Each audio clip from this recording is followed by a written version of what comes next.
Hey, good morning, everybody. Sarasota Tim. What's today? Tuesday, Wednesday? It's Wednesday. Another day off for me. I don't go back to work until Saturday. I don't start on Friday like they normally have me doing. And I'm just leaving the home base, heading for a workout at UFit Gym. And today's video is a continuation of the housing market, rentals, Social Security, all the above. We're certainly going to bounce around a little bit. I'll try to keep it short and share with you what I learned. Now, I got this information. This is regurgitated, gleaned information, as all information is. People get information from some source, they repeat it. I'm no different. I'm no genius. I don't have a crystal ball.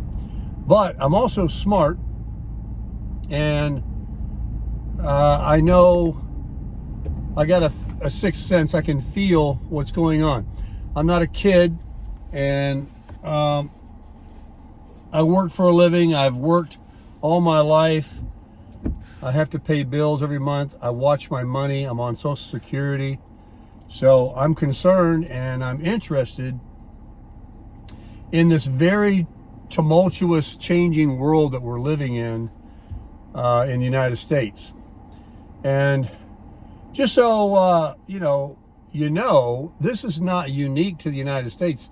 This inflation that we're dealing with everything being expensive, we don't have a corner on the market. It's everywhere. It's a global problem. And when you print 10, 20 trillion dollars, however much it was, it's a figure most of us it's so high and mind-boggling we can't even grasp it. We used to talk into millions when we were growing up, and that was hard to understand. Now they forgot billions. It's all trillions now. So when they print enough money that it can rain from the sky, and then they only give rain buckets to those they choose that collect it all, they then get power, and they've had these ideas, this thing called the Great Reset, and it's in action. It's in full-blown action. What you're living in today is nothing more than the big plan, and it's a club, and we ain't in it. We're just going to be part of the slaves that will work for them. You guys know that saying, right? You'll own nothing and be happy. Well, before I get too deep into some conspiracy theory about things like that, there's a grain of truth in everything, but the Fed has been raising rates for 15 months, and we're north of 5% right now. And the Fed came out, whatever his name is, that guy, and soft-spoken guy. What's his name? Whatever. He paused, and so basically the interest rates are kind of sitting there. But what's happened is the banks have begun not lending. They're becoming very stingy with giving loans, very stingy. And they're doing it sort of quietly. Not so much on the consumer end, but on the commercial end. The commercial real estate loans are over. They are frozen. There are big, huge developers, I'm talking ones that build malls and shopping centers and housing developments and all this stuff, that they like to build these things to create assets to then sell them off, and that's how they make money. But they have to borrow money, buy the real estate, hire the contractors, build the infrastructure and all that. And the banks have said, we're out. No more commercial real estate, because all these remote workers and these buildings that are vacant and this looming, crash or the recession that we are in is going to even get worse.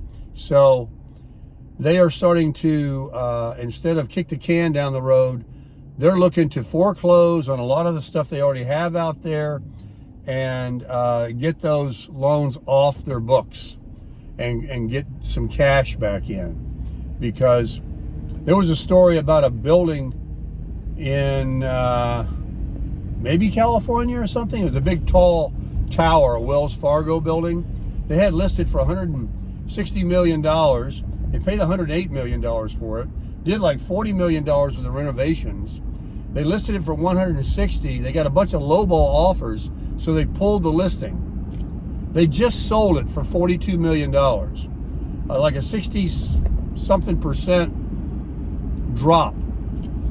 So real estate, commercial real estate is basically toast. It's frozen. And so the banks aren't going to be lending any money right now, investment banks, to these whatever these developers, whoever the hell they are. So how does that affect the regular housing market? Well, the Fed, to get a grip on this inflation, for 15 months, they've been raising interest rates 25 basis points every month. And then they paused the other day, 2 days ago. They didn't raise a quarter point, which they should have. They should have already been north of 7% months ago to get a grip on this inflation. Because when people see a pause, they think, oh, okay, that's it. I'm going to jump on this car or this house now. The rates are going to keep going up. This is it. This is the time. You know, it's not like going down. But the problem is there's no inventory. I'm talking the only place you can buy a house in the entire country, now I'm speaking facetiously, so don't get me in the comments, is Austin, Texas. It's the only place left that there's a 10% higher inventory than anywhere else in the country. Everything else, all these counties in the country that you can look at these maps on YouTube, they're tiny little counties with a few houses for sale, and they're what I call sale-proof. It's like when I was in the car business, we had these cars that were sale-proof. Nobody would buy them because they needed too much. Well, when people don't have low interest rates and dollars falling out of their butts, why would you buy a fixer-upper? Those days are gone. They want, first of all, 30-40% more for that house than it's even worth, and then it needs, fixing up. But all the turnkey, nice stuff has been bought.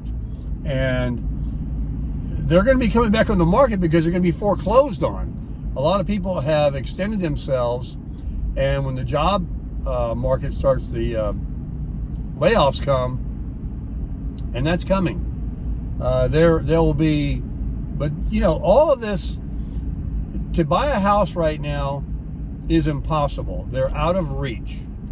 Here's the crux of my video this morning. We are being forced to rent. You say, how's that? Well, because of the extraordinarily high rate of 7% mortgage, using a 7% 30-year fixed rate mortgage right now, the cost to buy a house versus to rent is 125 to 180% more. In Seattle, Washington, you can rent a house for $2,000, $2,300 a month, $6,500 a month to buy it. And all over, you can use this number about anywhere, really. South Florida, $4,600 a month to buy, $2,500 a month to rent. So why would you want to buy a house, if you did, be prepared to be cash poor, because every dollar you make, right now I think that they said, 25-30% would be the normal amount of money out of your total gross income you should spend on housing. People are spending 50 and 60% of their income, even more, to pay for these houses now.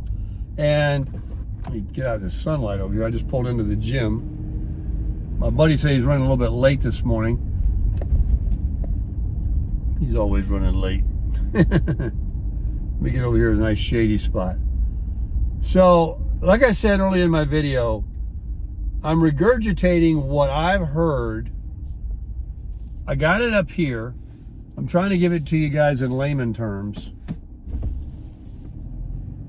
Hold on. So, here's what's going to happen. I'm telling you right now. 2023, forget it. All we're going to see in 2023 is a growth in badness. 2024, the growth and badness will swell and probably start to crest. And then in 2024, sometime in 2024, it could be early, could be middle, could be towards the end, the wave is going to crash. And so we have to go through pain to gain. It's a good thing, folks. Unless things come down, unless they keep raising these rates, unless the banks tighten their lending and causes people to pull back and stop buying and stop crawling over one another, paying over lists for cars, over asking price for houses, $5 for a loaf of bread. Unless people feel a pinch and run out of money or run out of something to stop doing what we're doing. I mean, think about it. If you keep slopping the hogs and they just keep coming, you keep throwing the hay out there and the cows just keep coming, there's never going to be an end. How high do you want it to go? How high do you want a house to get to? Who in the hell on their first time purchase is ever going to be able to buy one? It has to come down. It has to burst. Just think of that. It has to change. We all agree with that, but nobody knows how to change it. Well, how you change it? You let it blow up. You just let it take its course. It should have never gotten to this. It should have been, 15 months ago when the Fed started raising rates, he should have started raising it like 2 points at a time to keep up with inflation. Inflation, they keep talking about, is 4 or 5%. Inflation's 10, 12% all day. And rates are only 5%. So it's still free money. People are still not costing them as much as to borrow as it is to buy things. So they keep borrowing. But now the banks have pulled back the reins. They're going to help with the feds. The feds are like, well, if you do that and we raise the interest rate, well, then the whole thing could collapse. And, their big rich cronies don't want that to happen, with the stock market and all. But it has to come down. It has to be a correction. Maybe that's a nicer word than crash, but it has to come down. Houses have to come down about 40%. The stock market has to come down like 50%. The interest rates, they need to come down a few points. I don't think we'll ever see 2 or 3% again. But as long as the house is cheap, you could pay 10% mortgage. Back in the day, we had mortgages. When I was young, I've read online. They were north of 10%, 8, 10%, 15. I don't know what they were, but they were really high. But a house only cost $50,000 to $150,000 for a nice one. So it's all relative. So one or the other has to happen. But right now, you've got high rates, high prices, no inventory. Nobody wants to sell because there's nowhere to go, and they would have to sign up for the new higher rates and things. And it's just a mess. So as you can see, it's a bubble, right? They keep talking about the bubble. The bubble is so taut. It's just all it's going to take. It don't even take a pin now. If I'd heard that if the Fed raises the rate at the same time these banks are tightening the lending, then something's going to break. They're afraid of something breaking. They keep prolonging the inevitable. Why? So it doesn't hurt the people that have more than they need, that owns 2 and 3 homes, that have millions in stocks. What about the vast mass majority of this country that are sitting there suffering? They can't afford food and gas, and it continues to rise. And that's another thing. They're talking about, I'll make another video about that. They're talking about until things do change, everything that you think is expensive now has been going up in baby steps. It could start exponentially increasing. And those that are like, well, you know, it's another $1 for this and $2 for that. I got it. You know, I got a little less every month. Well, when it starts to affect and people start, you know, they said a long time ago, you can do what you want to these people in this country. You can manipulate them. You can do all these things, but don't let them get hungry. Then there'll be a revolt. When people start getting hungry, they'll take it to the streets. I mean, people are going to be desperate. There's nobody going to be sitting around in this country hungry. They'll do something. So anyway, not to get off on that, but be prepared, folks. It's you know, when you get sick, it takes a few weeks to heal. When you are really sick, say cancer or whatever, there's no quick cure. When this economy gets to the position it's in now, that's the worst in any of our lifetimes. No matter what they do, raising the rate, the stock market crashing, it's not going to fix it overnight. We're not going to, you can fix a hurricane disaster and repair the whole city quicker than what we're going to witness with this economy when it finally breaks. There's going to be some very, very tough times. So what you need to do is get rid of debt. And when push comes to shove, I'm not going to advocate this, but people will be defaulting like they're doing on their cars and their houses now. If you don't have it, you don't have it. But like on these credit cards and things, it's futile. I mean, you got to eat. Put money away, get rid of your debt, prepare. Like they teach us here during hurricane season. They pound it into your head because there's so many millions moving to Florida that have never been through a hurricane. They don't understand. When it comes and there's no water, there's no electricity for a few days or a few weeks, depending on where it hits you, and no gas, you're on your own. There's no help coming. You're on your own. So unless you got a generator, unless you got water, food, gas, cash in the bank, cash in your hand, you know, prepare for something that could be very disastrous in our country. That they know. It's not like, oh, well, you know, it's an inflation. It's a recession. You know, will be a soft landing and it'll be a little rough. They know, and I know, that it could really be very bad. Now, I don't mean to scare you, but I'll say this. The worse it is, without being, you know, catastrophe and people in the streets, you know, shooting each other for a loaf of bread.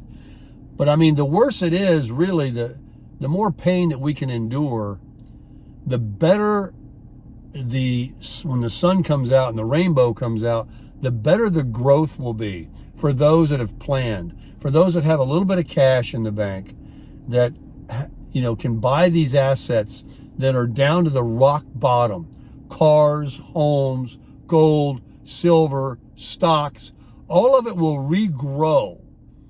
Everything has to repeat. Just because it crashes or something happens doesn't mean that it's all over and that's the end of the world. It just means for new growth. But there's so many people that have made so much with all those trillions that were printed. They're so moneyed up. They don't care about restarting. They don't care about us. They only want to just keep it going, you know, to become trillionaires, billionaires. You know, more billionaires have been created in the history of the world during the pandemic than in all of history. So people are making money. It's all by great design. But the good Lord's in control, and it's going to happen. It's inevitable. You know, you reap what you sow. You can't go speeding down the road forever without getting a ticket. You can't just keep doing what they're doing without. All right, my buddy just called me and that stops the recording, and I lost my train of thought. It doesn't matter. I was going off on a tangent. Anyway, guys, I want to finish this video up by saying that don't look for any changes right away. Look and hope that things do finally break, but not in a catastrophe way, of course. Nobody wants that. But we do need things to change so that the masses, the broke dicks of the world, the average Joe, you and me, don't you want to go back to lower prices? Don't you want to go back to where you can take a vacation? Don't you want to go back to where you can hook up your little camper like I have and take a little trip and go to Yellowstone or something? Don't you want to see low prices again? Don't you want to turn the clock back? Absolutely, right? So let me just finish though by saying, I know that the video that I made the other day was a flash in the pan, and the algorithm kicked it out and everybody in the United States watched it. I mean, compared to the views that I get on my channel. And I have to say, I should make another video about it actually. I can't answer those comments. There's too many, TOO. And I read through them, I scoured through them. I sat in my chair because I'm OCD and I'm trying to answer them. And then I started scrolling up and it just kept going. It was like, I'm never gonna, and then I see them come on my phone. They just keep coming, they just keep coming. And I even posted on my Facebook, oh, I got 8,000 views overnight on a video. It's, 50,000 views in 24 hours already. So that's fantastic. I hope I can make a lot of videos to get a lot of views. Obviously, that's good for the channel. But my channel is just realistic. We don't edit around here. I don't have graphs and charts up in the corner of the screen. There's not links to, join memberships or anything like that. This is just a raw channel from Sarasota Tim here in Boynton Beach, Florida, who is very interested in the economy and the future, because I too want to buy a house. I'm poised. I have a little savings. I'm waiting for, I can't do it right now. There's no way. But I have good credit. I'm one of those people like you that want to get into a place that I can die at. I use that as a figure of speech because I'm going to be 70 in 5 years. And I can't be a squatter forever. The guy where I'm living, where I'm keeping my camper, he's not going to live forever. And who knows what tomorrow brings. There's also, I'm in a hurricane flood zone, an evacuation zone, and I'm living in a 10-box, 16-foot camper that's small for me. I might want to have companionship the rest of my life with a lady friend, and she's not going to want to be in a camper. And so I need things to change. I'm waiting. I'm counting the days. I'm with you. So hang in there. Let's watch the not the news. Let's watch the market and see what happens. And let's pray. Let's all pray that the USA will be great again, and that we'll have lower prices once again. And then in a year or so from now, believe me, that'll pass quick. Especially when you get to be my age. We can look back. I mean, look at the pandemic now. Remember the shutdown? That would seem like a lifetime ago. This too will pass, and we will have good times again. It's not going to just keep getting higher, and it's not going to just keep getting worse. It's going to come down like a season and grow, and we're going to be smiling again and happy. Everybody's going to have great jobs, new inventions, new ideas, new everything. So just be prepared to crush it.